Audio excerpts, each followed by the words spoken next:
So pulley you need for this harmonic balancer, you can rent it out at Amazon.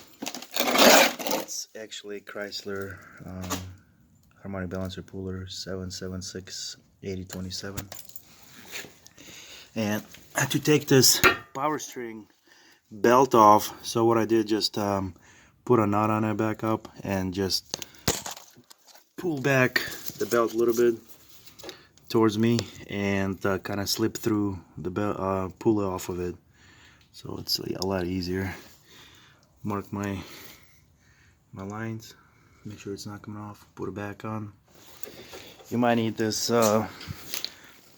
socket to put against it.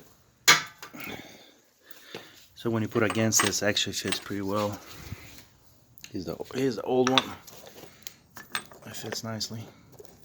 I think it's like 32 millimeter. And hit it with a hammer. It should go in pretty easy. And you're gonna need 18 millimeter. You're gonna need, I think you're gonna need 19 millimeter for the studs for the wheels, and you need a belt tensioner, pulley release tool. It's actually slim. It doesn't have a lot of room on that pulley. If you look at it, it's actually pretty slim here. Not a lot of room.